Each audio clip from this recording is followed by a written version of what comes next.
오늘 우리가 나눌 주제 뭡니까? 정치입니다. 특별히 오늘 제목 뭔가요? 믿음 지키기도 힘든데 내가 정치까지 신경 써야 되느냐라는 주제예요. 상당히 예민한 주제이면서 이 시국에 다루지 않으면 안 되는 주제인 것 같아요.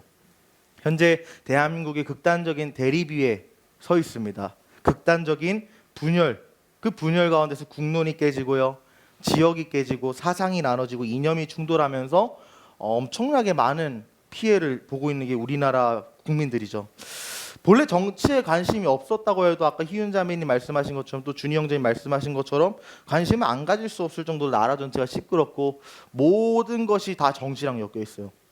경제나 사회나 문화나 이게 다 정치랑 엮여 있다고요. 그래가지고 이게 내가 신경을 안 쓸 수가 없고 계속적으로 부정적인 영향을 받으면 받았지 영향 안 받지가 않고 혼란을 느끼고 있는 것이 오늘날 우리의 모습입니다. 특별히 많은 그리스도인들이 혼란을 느끼는 것 같아요. 왜 혼란을 느끼냐? 현재 많은 교회 목사님들이 정치적인 발언을 하시죠. 좌적인 발언이나 우적인 발언이나 어쨌든 교회에서 소신을 밝히신다고 발언을 하시는데 이 정치적인 발언을 평소에 자주 하시던 목사님이면 모르겠는데 정치적인 발언을 안 하시던 목사님까지 정치적인 발언을 하시니까 그리스도인들이 많이 혼란을 느끼고 있습니다. 예를 들어서 우리 청년 여러분 자주 들으시는 우리 조정민 목사님도 이번 주에 정치적인 발언을 하셨거든요. 이번 주에 계엄을 지지한다는 말씀하셨는데 이 계엄을 반대하는 진보 성향의 교인들이 제 댓글을 보니까 온갖 악플을 다 달아놨어요. 내가 당신 설교를 매일 새벽마다 들었는데 오늘부터는 차단이다. 이런 댓글들이 막 수두룩하게 달려있더라고요. 그런데 보통 소신을 밝혔다고 해서 이렇게 댓글이 달리는 경우도 있지만 소신을 밝히지 않아서 댓글로 쓰는 경우도 있었습니다. 분당우리교회 이찬수 목사님이 설교 때 우리가 정치적인 그런 이념적인 차이는 교회에서 다 내려놓고 나라를 위해 기도하자 이렇게 말을 했는데 이제 댓글에 뭐라고 하냐면 어떻게 목사가 이렇게 소신이 없냐, 어떻게 이렇게 시대가 흔들리고 있는데 나라가 흔들리는데 비겁하게 한마디도 하지 않느냐 이렇게 원성이 막 달려있더라고요.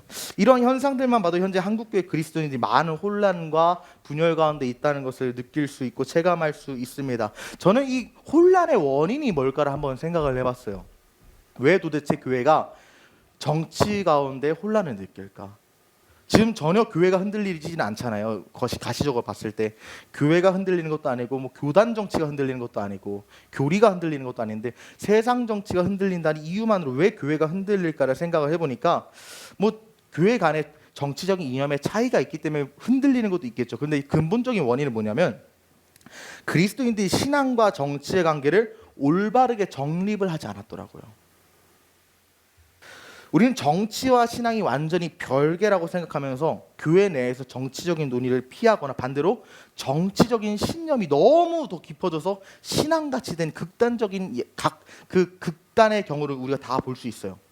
그러나 성경은 신앙과 정치가 무관하지 않고 오히려 하나님의 통치를 위해서 신앙생활 가운데 정치에 참여한 것은 너무도 필요하다는 것을 강조하고 있습니다. 그러므로 지금 이 혼란을 우리가 극복하기 위해서 가장 시급한 것은 무엇이냐?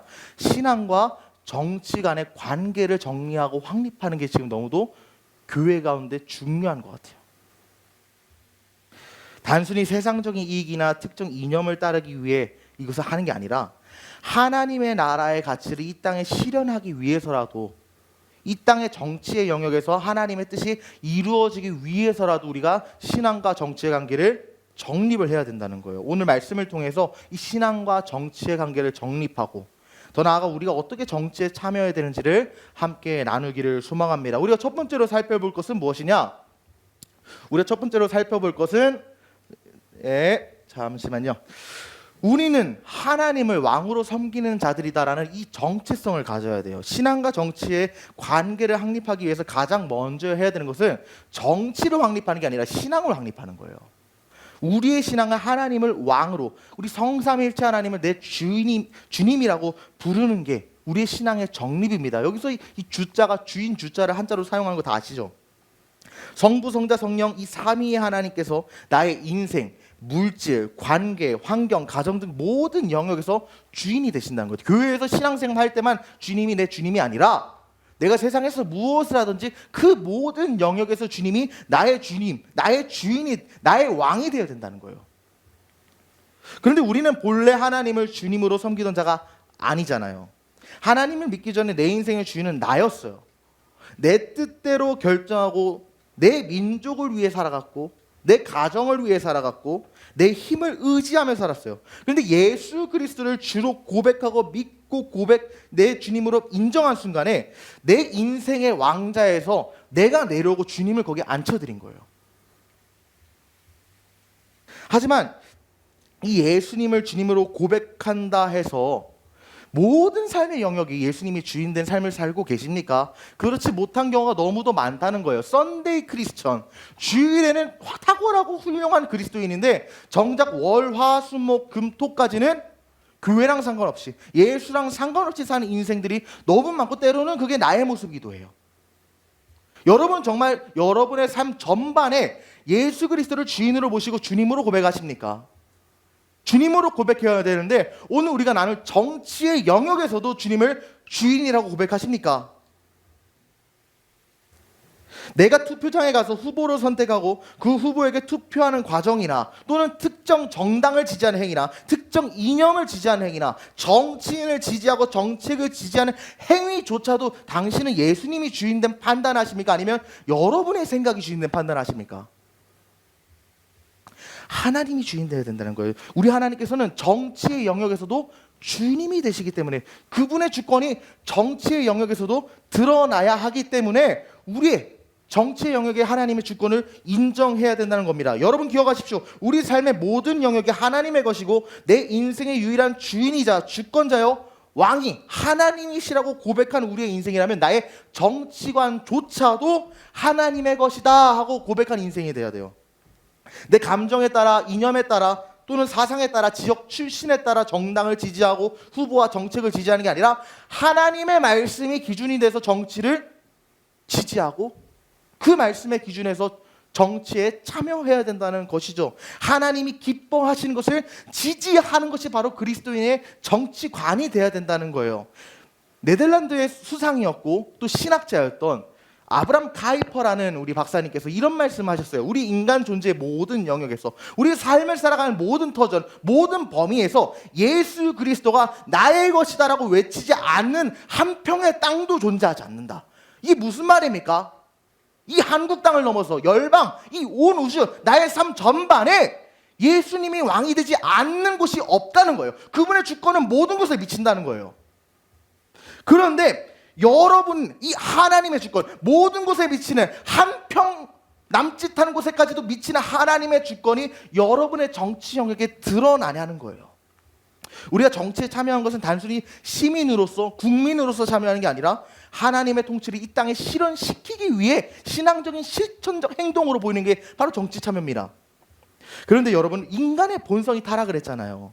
그래가지고 이 정치는 필연적으로 타락할 수밖에 없는 구조를 가졌어요.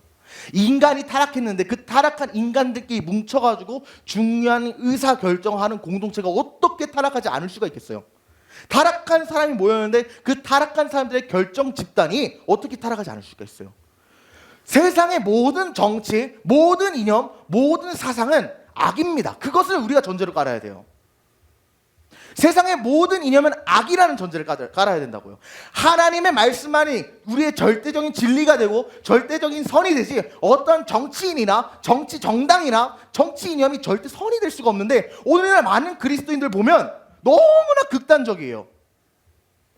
우쪽에 있는 교인들은 우쪽의 이 사상만을 갖고 자유시장 경제 지켜야 된다. 누가 모릅니까? 지켜야죠. 그런데 그게 신앙보다 우선이 되는 경우가 있어요. 진보에 있는 교인들은 가난한 사람 먹여 살려야 된다. 먹여 살려야죠. 그것도 기독교 정신입니다. 그런데 하나님 사랑보다 이웃 사랑이 더 커요. 신앙을 뛰어넘어서는 안 된다는 거예요. 하나님을 왕으로 인정해야 되는데 세상 정치 영역은 절대로 하나님을 왕으로 인정하지도 않고 반복음적이고 적그리스도적입니다.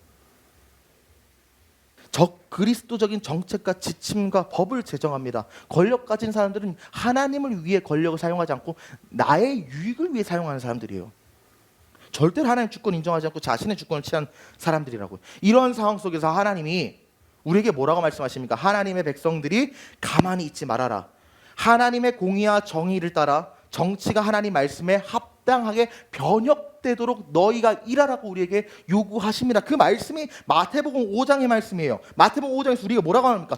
너희는 세상의 소금이다. 소금이 만일 그 맛을 잃으면 무엇으로 짜게 하겠느냐? 후에 아무데도 쓸데없어 다만 밖에 버려진다. 너희가 세상의 빛이다. 산 위에 있는 동네가 산 꼭대기에 있는 동네가 숨겨지지 못하는 것처럼 너희가 세상에 드러난 존재로서 빛의 존재가 된다면 너의 존재만으로, 너의 존재로 인하여 세상이 밝게 빛날 것이다 말하는데, 당신을 소금으로 부르신 주님의 음성에 순종해서 생명의 맛이 전혀 나지 않는 정치의 영역에 소금이 되는 삶을 사십시오.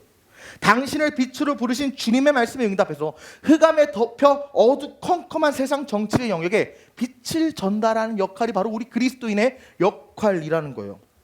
성경을 보면 세상의 정치 영역 한가운데로 뛰어들어가서 이렇게 빛과 소금의 역할을 한 사람들이 생각보다 많습니다. 많은 신학의 선배들이 있어요. 누가 있을까요? 다니엘도 정치 영역에 떠 들어가가지고 바꿨잖아요. 요셉도 애굽 정치 한가운데로 가서 총리가 되지 않았습니까? 에스더와 모르드게 얼마나 좋은 비유예요. 에스더가 왕비가 되고 모르드게랑 같이 합심하여서 이스라엘 백성들을 구하는 이 정치적인 장면들, 하나님께서 자신의 백성들을 정치판 한가운데로 보내셔서 하나님의 뜻을 이루는 장면들이 성경에도 너무 많다는 거예요. 특별히 또 선지자들도 타락한 왕들에게 하나님의 회개의 메시지를 촉구하면서 그 정치의 빛과 소금의 역할을 얼마나 많이 감당했습니까? 이것은 우리 믿는 성도들이 세상의 정치 구조 속에서 하나님의 뜻을 선포하고 정의를 실현해야 된다는 것을 보여주는 너무도 중요한 사례예요. 정치에 대한 그리스도인의 태도는 마땅히 성경적인 원리에 입각해서 성경을 이 땅에 실현시키는 역할을 해야 된다는 거예요. 바른 정치의 방향을 신앙으로 제시하고 악한 법과 악한 정책에 대해 적극적으로 반대하면서 선한 나라를 만들기 위해 우리가 사용받아야 된다는 겁니다. 그래서 우리가 함께 기억해야 되는 사실이 뭐냐? 그리스도인의 정치 참여는 단순히 정치 행위로 끝나는 것이 아니라 그리스도인의 정치 참여는 그리스도가 정치 영역에서도 주가 되신다는 것을 증거하고 고백하는 신앙 고백이라는 거예요. 여러분들이 왜 투표철에, 선거철에 놀러 가지 말고 선거해야 되는지 아세요? 왜 투표해야 되는지 아세요? 내가 투표장 가서 도장 찍는 그 행위가 나를 통해 하나님께서 이 땅에 당신의 통치를 실현시킨다는 신앙 고백이기 때문이에요. 여러분이 투표철에, 선거철에 투표하지 않고 그냥 놀러 가잖아요. 그것은 내 신앙에 대한 책임을 관가하고 책임지지 않는 행위라는 거예요. 하나님이 이 땅에 부여하신 나의 사명을 버리는 행위라는 거예요. 적극적으로 참여하십시오. 그런데 여러분 또 기억해야 되는 사실이 있어요. 이 정치 참여가 하나님께 영광을 돌리고 하나님의 주권이 이 땅에 실현된다는 것을 고백하는 신앙 고백인 것도 있지만 여기서 끝나지 않는다는 거예요. 하나님이 정치 영역 가운데 우리가 빛과 소금이 되어라 명령하신 까닭은 첫째는 하나님의 영광이지만 더불어 어떤 이유도 있느냐? 내가 빛과 소금이 돼서 정치를 바꿔야 내가 보호받는 거예요. 내가 보호받기 위해서라도 정치를 바꿔야 된다는 겁니다. 왜 그러냐면 우리 예레미야 27장 9절 오늘 우리가 읽었던 본문인데, 내가 사로잡혀 가게 한 그 성읍에 평안을 구하고 그를 위하여 야훼께 기도하라. 이는 그 성읍이 평안함으로 너희도 평안할 것이, 이렇게 말하는데요. 이게 무슨 말이냐면 이스라엘 백성들이 바벨론에게 침략을 당해서 바벨론을 끌려가 70년 동안 포로 생활을 하게 됩니다. 여기서 사로잡혀 가게 한 성읍은 바로 바벨론을 말해요.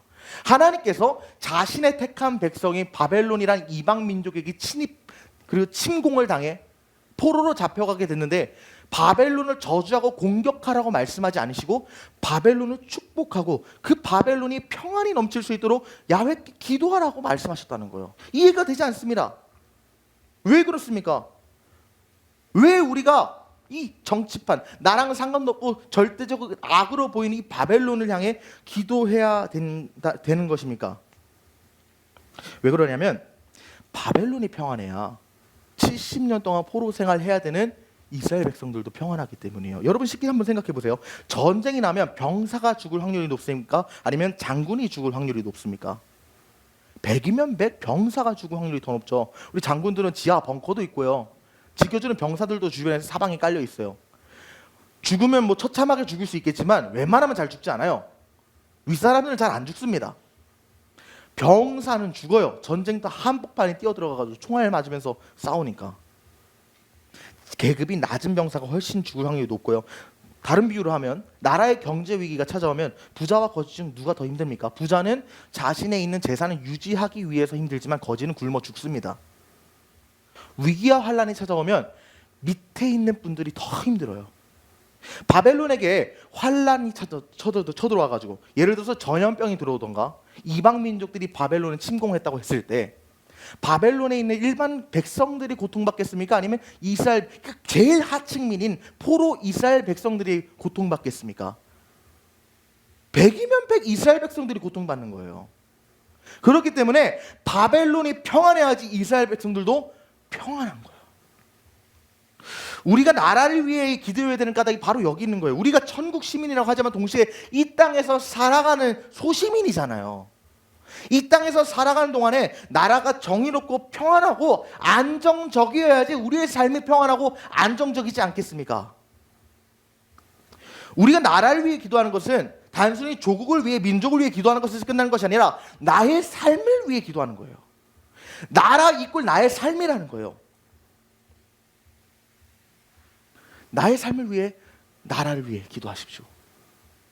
그런데 특별히 나의 삶에서 신앙의 영역을 위해서라도 우리 조국을 위해 기도해야 합니다. 왜 그러냐면요, 이 디모데전서 2장을 보니까 그러므로 내가 첫째로 권하노니 모든 사람 위하여 기도와 간구와 도구와 감사하되 임금들과 높은 지위에 있는 모든 사람 위해 기도하라. 오늘날로 말하면 대통령들, 국회의원들, 정치인들, 지도자들 위해 기도하라. 왜 기도해야 되느냐? 이는 우리가 모든 경건과 단정함으로 고요하고 평안한 생활을 하려 함이라. 중국이랑 북한, 이슬람 같은 이런 국가들을 한번 보세요.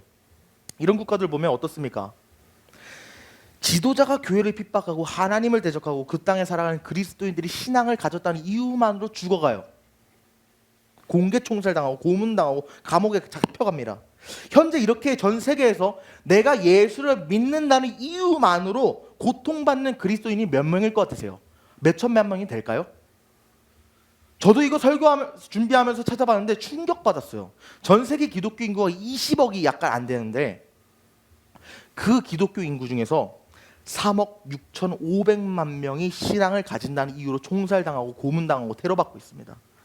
전 세계 기독교인 7명 중에 1명은 믿음 하나 때문에 죽어가고 있다는 거예요. 그런데 이 숫자가 감소세가 아니라 매년 500만 명씩 늘어간다고 해요. 세상이 점점 타락함에 따라 세상의 정치가 신앙을 탄압하는 범위를 넓혀가고 있는 시대인데 우리나라라고 그러지 말라는 보장이 있습니까? 우리나라라고 신앙을 가졌다는 이유로 핍박하지 않는다는 보장이 있습니까? 우리나라는 100년 전까지만 해도 기독교 존재하지도 않았던 나라예요. 200년 전에는 절두산이라는 곳에서 천주교 신앙 가졌다는 이유만으로 머리를 다 자르던 나라입니다. 종교의 자유, 기독교의 자유, 기독교 신앙의 자유를 가진 지 100년 조금 넘은 나라인데 여러분은 어떤 것을 믿음으로 이 신앙의 자유가 끝까지 유지된다고 생각하세요? 말세, 이 마지막 때 예수님이 가까우시는 때가 가까울수록 신앙의 자유는 점점 좁혀지고 점점 탄압받지 넓혀지지 않습니다. 우리나라라고 그러지 말라는 보장이 없다는 거예요. 그리고 특별히 정말 그런 현상들이 일어나고 있죠. 2000년대 초반에 우리나라 정부에서 노무현 정부였는데 그때 그런 발표를 했습니다. 그때 당시 국회의원과 정부 관료들이 우리나라에 대형교회 너무 많다. 다 말려 죽여야 된다. 실제로 했던 말이에요. 그래서 그때부터 대형교회에 대한 세무조사와 각종 세금 폭탄, 언론에서 매스미디어에서 기독교, 특별히 개신교에 대한 비방 기사가 쏟아지게 됐어요. 솔직히 비율로 따지면 개신교, 천주교, 불교 똑같이 타락하고 있어요. 모든 종교가 더러워지고 있어요. 그런데 미디어에서는 개신교만 다르잖아요. 우리의 신앙이 핍박받고 있는 시대로 가고 있다는 거예요. 이러한 현실 속에서 여러분의 자유로운 신앙생활을 보장받고 보호하기 위해서 이 한국교회는 절대적으로 신앙의 가치를 수호해야 되는데 그것이 바로 정치 참여를 통해서 일어난다는 걸 기억해야 됩니다. 우리가 신앙의 자유를 누릴 수 있는 것이 무엇입니까? 사상적 근간은 자유민주주의라는 토대가 있기 때문에 우리의 신앙을 보호받고 유지할 수 있는 거예요. 많은 교회들이 자유민주주의를 수호해야 된다고 외치고 있는데 그것은 교회가 절대로 과한 주장하는 것이 아니라는 것을 기억해야 합니다. 그냥 민주주의를 수호하는 것은 중요하지 않습니다. 자유민주주의를 수호하는 게 중요해요. 민주주의도 종류가 많거든요. 북한도 자신의 정식적인 국가 뭐라고 해요? DPRK라고 해서 조선 민주주의 인민공화국이라 말한다고요. 북한도 자신의 민주주의라고 칭합니다. 자유민주주의가 아닐 뿐이에요. 신앙을 지키기 위해서는 자유민주주의를 수호해야 돼요. 헌법에 명시는 자유민주주의를 수호해야지 우리의 신앙도 수호된다는 겁니다. 사실 이 자유민주주의가 우리의 신앙을 수호하기 위해 만들어졌다는 사실 여러분 아십니까? 자유민주주의가 모든 인간은 하나님의 형상이기 때문에 평등하다는 기독교 사상에 입각해서 만들었다는 거 아세요? 우리가 누리고 있는 이 자유민주주의 5천만이 조금 넘는 이 대한민국 국민 다 기독교인이 아님에도 불구하고 이 대한민국이 모두 누리고 있는 자유민주주의가 사실은 기독교 성경 사상에서 나온 사상이에요. 인간관이 어떻습니까? 하나님과 같은 모든 존귀하고 동일한 자기 때문에 수천 년 동안 있던 신분제가 자유민주주의가 오니까 우리나라 폐지됐고요. 노예제가 폐지됐고요. 인종에 따른 차별 절대적으로 반대하죠. 모든 인간이 하나님의 형상으로 지음받았기 때문에 모두가 존귀하거든요. 따로 우월한 인간이 존재하지 않거든요. 그렇다면 남이 나를 명분 없이 이유 없이 구속하고 통제할 자격이 있습니까? 다 존귀한데 누가 있겠어요? 모든 사람이 존귀하고 동등하기 때문에 모든 사람이 자유롭게 살아갈 수 있는 권리가 있는데 이 권리, 이 신앙의 이 권리 중에서 가장 기본된 자유와 권리가 뭔지 아세요? 그게 바로 신앙의 자유입니다. 헌법에서 집회 결사의 자유나 아니면 정치 참여의 자유로 말하지만 그 많은 자유 중에서 가장 우선된 자유는 사실은 신앙의 자유예요. 왜 신앙의 자유가 먼저일까요? 굳이 구태여 왜 신앙이 가장 먼저일까요? 여러분, 신앙이라는 것은 나의 가장 기본적인 세계관이에요. 내 기본적인 세계관이기 때문에 내 신앙이 어떤 종교냐에 따라서 내 신앙이 어떠냐에 따라서 내 판단이 달라지고 결정이 달라져요. 신앙이 있는 사람과 신앙이 없는 사람이 가치 판단이 다르다고요. 가장 기본된 자유이자 모든 것을 통제할 수 있는 근간이 바로 신앙이에요. 신앙을 막아버리는 순간에 모든 것이 통제되고요. 신앙을 풀어주는 순간에 모든 것에 자유가 임하게 됩니다. 때문에 신앙의 자유를 얻는 순간에 내 삶의 모든 영역이 자유롭게 풀림을 얻기 때문에 이 자유민주주의는 신앙의 자유를 가장 근간되고 중요한 것으로 삼고 있어요. 그런데 미국에서 이 자유민주주의를 만들 때, 헌법에서 이 자유민주주의를 명시할 때 이 신앙의 자유를 가장 먼저 쓴 이유가 뭔지 아세요? 사실은 교회가 적극적으로 정치를 참여할 수 있게 만든 시스템이기도 해요. 이해가 안 되죠? 여러분, 교회가 정치에 참여해야 한다고 말하면 헌법을 들고 나서 우리한테 뭐라고 말합니까? 야, 정교 분리가 있는데, 야, 정교 분리의 원칙 위배돼. 어떻게 신앙과 종교를 하나로 만들 수가 있어? 야, 니들이 왜 월권하고 끼어드는 거야? 라고 지금도 많은 미디어에서 우리한테 말하잖아요. 근데 사실 그거 진짜 무식한 소리라는 거 알아야 돼요. 정교 분리가 왜 등장하게 되는지 배경을 봐야 됩니다. 청교도들이 대서양을 건너서 신대륙 미국에 도착을 했는데 그들이 영국 땅 그냥 질려서 왔습니까? 그냥 영국 땅 질렸으니까 새로운 땅 가서 개척하자 이러고 왔겠어요? 그 당시에 배는 난파될 위험도 있는데 목숨 걸고 왔는데 단순히 그냥 영국 땅 싫어서 왔겠습니까? 굳이 구태여 잘 정착하고 있는 영국은 왜 떠나가지고 미국으로 갔냐고요? 당시 영국은 성공회라 가지고 영국 국교회가 청교도를 핍박했습니다. 국교회가 뭡니까? 정치와 종교가 하나 된 형태예요. 영국 국왕이 교회의 수장이에요. 교회의 결정이 법적인 효력을 갖게 돼요. 영국 국교회는. 영국 국왕이 내 영국 국교회 다니지 않으면 다 감옥 집어넣어 하면 청교도들은 영국 국교회 안 가니까 다 감옥 갔던 거예요.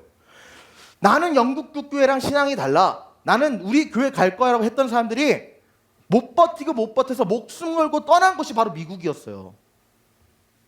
신앙의 자유를 찾아서 간 게 미국인데 이 핍박을 못 견뎌서 미국으로 건너온 청교도들이 앞으로 다시는 정치 세력이 자신들의 신앙을 건드릴 수 없게 시스템을 만들자, 정치권이 다시는 교회 터치를 못하게 만들자고 한 게 바로 정교분리의 원칙이라는 거예요. 정리하자면 정교분리는 정치권이 종교를 이용해서 독재하는 것을 막는 원칙이지 종교권이 정치권을 견제하지 못하게 만드는 장치가 아닌데 어째서 그런지 우리나라는 반대로 돼가지고 정치권은 교회를 계속 쥐락펴락하는데 교회에서는 정치반은 하나도 못하고 견제 하나도 못하는 현실이에요. 이상한 상황을 연출하고 있습니다. 교회가 각성해야 합니다. 신앙을 수호하기 위해서 말씀 위에 서서 날마다 깨어 견제해야 될 줄로 믿습니다. 신앙을 수호해야 됩니다. 그런데 우리가 여기서 주의해야 되는 게 하나 있습니다. 자유민주주의가 나의 신앙을 수호하는 너무나 소중한 가치이긴 하지만 이 자유민주주의라는 이념이 우리 교회의 왕이 되어서는 안 된다는 거예요. 하나님만이 왕이 돼야지 사상이 왕이 되면 안 된다는 겁니다. 아무리 자유민주주의가 기독교 사상이 입각해서 만들고 우리의 신앙의 자유를 지켜준다 한들 정치 이념이기 때문에 절대 선이 아니라는 거예요. 세상 정치는 절대 선이 될 수가 없어요. 그렇기 때문에 자유민주주의를 수호하는 건 너무 중요하지만 그 열정과 사랑이 하나님에 대한 사랑을 뛰어넘으면 안 되고요. 우리가 자유민주주의를 지지하는 까닭은 그것이 절대 선이 아니라 차악이자 차선이기 때문에 택한다는 것을 기억해야 한다는 것입니다. 그래서 예레미야 2장 13절에서는 우리에게 이렇게 말하고 있어요. 내 백성이 두 가지 악을 행하였나니 곧 그들이 생수의 근원에는 나를 버린 것과 스스로 웅덩이를 판 것인데 그것은 그물을 가두지 못할 터진 웅덩이다 이렇게 말하고 있습니다. 생수가 없으면 광야에서 말라 죽습니다. 생수는 생명을 유지하는 데 있어서 너무나도 필요한 거예요. 그런데 정치가 내게 빵과 집과 돈과 평안한 삶을 허락한다 한들 그것에 내 모든 것을 의존해서 내가 정치를 생수로 의존하는 삶을 사는 순간에 하나님은 그것을 악으로 보신다는 겁니다.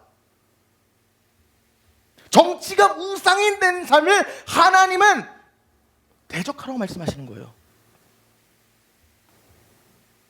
우리의 생수의 근원, 유일한 생수의 근원, 우리 하나님만이 나의 소망이고 구원이고 유일한 희망이라는 걸 붙들면서 살아야 되는데 오늘날 우리도 동일한 실수 반복하고 있지 않습니까? 교회는 하나님보다 정치의 이념을 더 의존하고 있는 모습 간혹가다 볼 수 있어요. 시대를 분별하고 나라를 위해 기도하는 거 중요합니다. 신앙을 지키기 위해서 정치 참여해야 돼요. 자유민주주의 지켜야 돼요. 그러나 하나님보다 이념을 신뢰하고 사상을 신뢰하며 정치를 의존하는 순간에 그것은 당신에게 터진 웅덩이가 될 거예요. 세상을 어떻게 바꿔보겠다고 정치하는 사람들 보십시오. 더 공허함을 느끼고요. 더 안 된다는 것을 느낄 뿐이지 절대로 정치로 만족함을 누리는 사람 세상에 한 명도 존재하지 못합니다. 내 갈증을 채우기 위해 물을 부은다는들 더 갈증 느끼고 공허할 뿐이지 절대로 나를 만족해 하지 못하고 채워주지 못한다는 거야. 하나님 없이 정치 참여하면 말씀 읽지도 않으면서 뉴스나 보고 세상 것만 보면 아무런 생명력도 없다는 사실을 기억하십시오. 우리 그리스도인의 손에는 신문이 늘 들려 있어야 합니다. 세상에 대한 소식 잊어서는 안 돼요. 그러나 내가 신문을 들기 전에 나머지 한 손에는 늘 성경이 들려져야 된다는 사실을 기억하십시오. 신문은 하루가 지나면 일간지 소식은 생명력을 잃어요.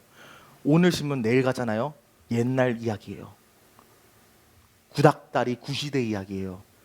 오늘 핫한 뉴스 일주일 지나고 한 달 지나 보세요. 그냥 옛날 이야기예요. 신문은 생명력이 없어요. 근데 세상은 변하고 천지가 변할지라도 우리 하나님 말씀은 변치 않고 영원히 서기 때문에 우리 하나님의 변하지 않는 하나님 말씀을 붙잡고 그 이후에 세상의 신문을 붙잡아야 합니다. 변하는 세상 속에서 변하지 않는 하나님을 붙잡아야지 변하는 세상을 돌파할 수 있어요. 생수의 근원 대신 하나님을 버리지 말고 오히려 그 주님을 따라가며 세상을 분별해야 한다는 것입니다. 이렇게 생수의 근원이 대신 하나님을 버리면 안 되는데 하나님을 버리는 순간에 어떤 문제가 생긴지 아세요? 특별히 정치에 어떤 문제가 생긴지 아십니까? 먼저는 분별의 기준이 사라져요. 여러분 생수만 있으면 무엇이 생수고 무엇이 꾸정물이고 흙탕물인지 분간이 가능해요. 생수는 깨끗하고 흙탕물은 더러우니까. 그런데 우리가 한번 생각을 해보자고요. 흙탕물밖에 나오지 않는 아프리카 오지에 가면 그나마 깨끗한 흙탕물이 생수예요. 왜? 생수가 존재하지 않거든요. 그나마 깨끗한 물이 생수로 여겨질 뿐이지 생수가 없는 곳에서는 무엇이 생수인지에 대한 기준이 사라져요. 상대적이에요. 생수라는 것이 있으면 절대적인 기준으로 이것은 생수고 이것은 생수가 아니야가 되지만 생수가 없으면 상대적으로 뭐가 생수인지를 분별한다는 거예요. 기준이 사라집니다. 이 땅의 정치에서 하나님이 사라지면 기준이 사라져요. 하나님 없이 정치 참여하면 그나마 인간적인 시선으로 봤을 때 괜찮은 것을 택하는데, 인간이 봤을 때 괜찮은 게 하나님 봤을 때 괜찮지 않을 가능성이 상당히 높습니다. 두 번째 문제는 뭔지 아십니까? 분별의 기준이 사라지는데 기준만 사라진 게 아니라 분별의 필요조차 사라져요. 아니, 당장 말라 죽게 생겼는데 그냥 흙탕물이라도 마셔야지 생수인지 아닌지 구별하겠습니까? 말라 죽게 생기면 흙탕물이든 뭐든 일단 마시는 게 인간이에요. 분별의 기준이 사라지는 순간에 분별의 필요성, 분별의 이유가 사라집니다. 성경에서 불륜하지 말고 동성애하지 말라고 했는데 성경을 안 읽으니까 차별금지법 통과시키려고 하고 간통죄 폐지한 거 아니겠어요? 성경을 믿지 않으니까 기준이 내가 된 거예요. 그저 내 필요, 내 감정이 기준돼서 세상 정치가 결정되고 있는 것이 오늘날 현실입니다. 적극적으로 정치에 참여해야 돼. 하나님께 소망을 품고 빛과 소금의 역할을 감당하여 정치에 참여해야 된다는 것입니다. 그렇다면 우리가 실질적으로 어떻게 정치에 참여해야 됩니까? 먼저 우리가 해야 되는 것은 나라를 위해 기도하는 것이 가장 중요하다는 것을 잊으면 안 됩니다. 오늘 우리가 불렀던 찬양이죠. 역대하 7장 14절. 내 이름으로 일컫는 내 백성이 그들의 악한 길에서 떠나 스스로 낮추고 기도하여 내 얼굴을 찾으면 내가 하늘에서 듣고 그들의 죄를 사하고 그들의 땅을 고칠 것이라 우리 하나님께서는 분명히 약속하셨습니다. 나라가 곤란에 빠지고 위기에 처해졌을 때 우리는 그리스도인의 가장 기본적이면서 적극적이고 가장 최고의 무기인 기도로 정치를 참여해야 합니다. 나라를 위해 기도하는 것은 단순히 신앙적이고 종교적인 행위에 그치는 것이 아니라 하나님께서 이 땅에 그리스도인을 통해서 어떻게 정치를 바꿔가실까에 대한 것을 이루는 데 시발점이자 전부예요. 기도하지 않으면 어떤 역사도 일어나지 않거든요. 역사의 흐름 속에서 하나님의 백성들이 나라를 위해 기도할 때 하나님께서는 그 기도를 들으시고 역사하셨어요. 그러므로 오늘날 우리가 사는 이 시대에서도 그리스도인은 기도로 나라를 섬기면서 하나님의 뜻이 이 땅에 이루어지도록 간구하고 하나님께 구해야 됩니다. 그런데 어떤 기도를 하라고요? 내 이름을 일컫는 내 백성이 그들의 악한 길에서 떠나 낮추고 기도하고 회개하라는 거예요. 오늘날 대한민국 이렇게 도탄에 빠진 까닭 무엇입니까? 정치인이 정치 잘못해서 그렇습니까? 아니요, 더 근본적인 문제가 있습니다. 바로 한국교회가 대한민국 땅에서 사명을 감당하지 못했기 때문에 정치가 이 사단이 난 거예요. 내가 그리스도인이라면서 그리스도인답게 살지 못했기 때문에 정치적인 혼란이 생겨도 관심도 없고 기도도 안 한 까닭에 오늘날 이 나라가 이 판이 된 거 아닙니까? 하나님께서 교회를 통해 이 땅의 정치를 견제하고 빛과 소금의 역할을 감당할 선한 나라 만들려고 했는데 교회가 빛과 소금의 역할을 감당 못하니까 세상이 기준이 사라져서 교회가 역할을 못하니까 타락하고 있는 거 아닙니까? 오늘날 대한민국 이렇게 된 까닭은 전적으로 교회의 책임입니다. 우리가 회개하고 기도해야 된다는 거예요. 엉켰으면 엉킨 걸 풀어야 되죠. 그 엉킨 원인이 우리의 타락이잖아요. 교회가 회개해야 됩니다. 하나님께서 뭐라고 말씀하셨어요? 악인이 100사람, 1000사람, 수십만 있어도 그 성읍에 의인 한 사람만 있으면 결코 그 성읍을 심판하지 않는다고 말씀하셨는데, 오늘 저와 여러분이 하나님의 말씀에 순종한, 하나님의 말씀이 이 땅에 실천하는 의인의 삶을 살고 있습니까? 회개해야 된다는 거예요. 하나님이 여러분과 저를 통해서 우리 사랑하는 조국과 조국교회를 회복시키기 원하십니다. 기도합시다. 두 번째 우리가 살펴볼 것은 무엇이냐? 정의로운 정책과 법을 지지해야 된다는 거예요. 미가서 6장에 보면 야훼께서 내게 구하시는 것은 오직 정의를 행하며 인자를 사랑하며 겸손하게 내 하나님과 함께 행하는 걸 아니야, 이렇게 말합니다. 성경은 우리가 정의를 행하는 삶을 살라고 가르치는데 개인적인 윤리의 범위를 넘어서 사회적인 정의를 실천해야 된다고 말하고 있어요. 하나님의 뜻에 합당하게 해야 된다는 거예요. 구약에서 특별히 소선지서라고 하죠. 구약 후반부에 있는데 그 소선지서에서 하나님이 이스라엘 백성들이 너 죄인이야라고 고발하실 때 너 왜 예배 똑바로 안 드려? 너 왜 제사 똑바로 안 드려라고 책망하는 것도 분명히 있어요. 그런데 동시에 비판하고 책망하시는 게 뭔지 아세요? 고아와 과부를 너희들이 버렸다. 가장 가난하고 가장 무너진 자들 너희들이 신경 쓰지 않았다라고 책망하십니다. 하나님이 보셨을 때 예배가 무너진 것과 이웃을 사랑하지 않는 것은 동일한 죄악으로 보신다는 거예요. 한국교회 모여서 예배 드리는 거 잘해요. 모여서 행사 잘합니다. 그런데 우리 곁에 있는 약자들을 향해 한국교회 지금 뭐 하고 있습니까? 물론 잘 섬기는 교회 있지만 내 모습을 돌아봅시다. 나는 내 주변에 있는 약자를 사랑하고 품어주고 있습니까? 내가 먼저 그런 삶을 살아가야 정책과 법이 바뀌는 거예요. 이 땅의 정치와 정책과 법이 약자를 위해 또 하나님의 가치에 합당하게 바꿔가기 위해서는 내가 먼저 바뀌어야 돼요. 그리고 또 더불어 뭐 있습니까? 불륜, 동성애 같이 결혼을 붕괴하고 성경적인 성윤리를 붕괴하는 정책들이 있는데 내가 먼저 거룩하게 살아야 돼요. 그리스도인이 먼저 거룩하게 살면 이 나라의 성윤리 회복됩니다. 지금 애 안 낳는다고 난리잖아요. 그리스도인이 애 낳으면 저출산 해결돼요. 우리가 먼저 살아냅시다. 세 번째로 뭡니까? 올바른 지도자를 세워라. 잠언 29장에 우리에게 이렇게 말합니다.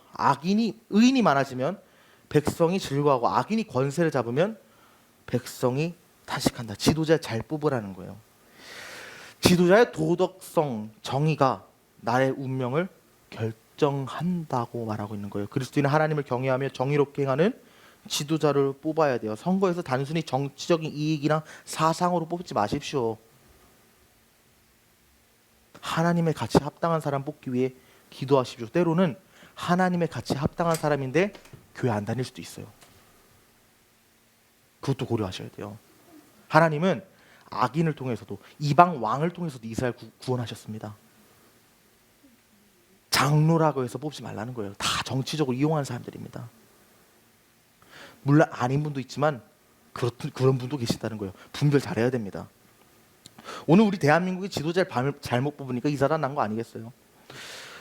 여러 가지 불의한 일들이 이 땅에서 많이 일어나고 있어요. 여러 가지 비상식적인 일들이 너무나도 많이 일어나고 있다는 거예요. 정치인 한 명의 비리를 수사하고자 주변 사람을 조사하면 조사하는 족족 죽는 게 20명이 넘었는데 이게 말이 됩니까? 이게 우연입니까? 저는 개인적으로 윤 대통령 지지한 적이 없어요. 그런데 제가 이번에 저는 개인적으로 그 계엄이 계몽이란 말 어느 정도 저도 일리가 있다고 생각하는 게 뭐냐면 윤 대통령 계엄의 합법성 여부를 떠나서 이 탄핵 절차가 법치주의적 가야죠. 탄핵되든 말든 저는 그것이 중요한 게 아니라고 생각합니다. 탄핵될 수도 있고 안 될 수도 있어요. 그거 하나님 뜻이에요. 그런데 그 가는 과정은 정의가 있어야죠. 공의가 있어야죠. 제가 엊그저께 뉴스를 보고 너무 열받았던 게 뭐냐면 공수처에서 대통령 체포하겠다고 영장을 발부했는데 그 영장이 내란죄에 속할 수 있다라는 판결이 나올 수도 있다고 하더라고요. 왜 그러냐면 공수처에서 서부지법에서 영장을 발부받았는데 그때 숨겼대요. 중앙지법에서 공수처는 수사할 권한이 없으니까 이 영장은 불법이다라고 중앙지법에서 판결을 내렸는데 그 판결을 숨기고 대통령 체포했다고 해서 체포가 불법이라고 지금 국회에서 말이 나오고 있습니다. 대통령 체포할 수도 있죠. 그런데 합법적으로 하라는 거예요. 저는 윤 대통령 지지하는 게 아니라 정의와 공의를 지지합니다. 저는 좌파 지지하지 않고 우파 지지하지도 않아요. 좌파 우파 다 쓰레기고 악이에요. 우리는 예수파예요. 예수의 복음에 입각해서 정치를 다스려야지 정치에 함몰되면 안 돼요. 그런데 그 모든 과정이 정의로워야 되는 건 사실이죠. 우리가 깨어서 이 나라를 살립시다. 하나님께서 세우신 이 법치의 질서를 우리가 훼손시키지 말고 지켜나가십시다. 사람들 잘못 뽑으니까 나라 숙대받대고 제가 이런 발언하면 또 내란 선동했다고 잡혀갈 수도 있어요. 정의가 아닙니다. 자유민주주의 질서가 아닙니다. 깨어 기도하고 정의가 무너진 곳에 정의를 보수하기 위해 힘쓰는 저 여러분의 삶이 되기를 간절히 축복합니다. 말씀을 맺습니다. 우리는 하나님을 왕으로 섬기는 자들입니다. 하나님은 우리의 삶과 정치의 영역에서도 주권을 가지십니다. 우리는 정치적인 결정에서도 하나님의 뜻을 우선시해야 돼요. 우리는 신앙의 자유를 지키기 위해서라도 정치의 영역에서 침묵하면 안 됩니다. 종교분리는 교회를 통제하기 위한 정치적 수단이 아니라 신앙의 자유를 보장하기 위한 원칙이라는 것을 우리가 기억하고 깨어 기도하며 정치를 실천적으로 실현하는 우리의 삶이 되어야 돼요. 하나님의 통치가 정치를 통해서 이 땅에 실현될 수 있도록 깨어 기도하고 분별하고 실천해야 돼요. 그러나 우리가 기억해야 되는 것은 뭐냐고요? 정치가 신앙보다 우선이 되면 안 됩니다. 우리의 소망은 오직 하나님께 있습니다. 우리의 유일한 생수의 근원 되시는 하나님을 소망하는 가운데 정치에 참여해야지. 정치인 좋아하지 마세요. 정치인 지지하지 마세요. 정치는 우리를 위해 존재하지 않습니다. 하나님만이 당신을 위해 존재합니다. 하나님께서 우리로 하여금 조국을 위해 기도하고 바른 정책을 지지하며 합당한 지도자를 선출할 능력을 주실 것을 간절히 소망하고, 더불어 그 능력 가운데 하나님께서 우리나라를 다스리시기를 간절히 소망하고 원합니다. 여러분의 삶이 그 하나님의 역사로 가득한 삶이 되기를, 평생의 삶에 있어서 조국과 민족을 수호하고 지키는 건강한 그리스도인의 인생이 되기를 간절히 축복하고 소망합니다.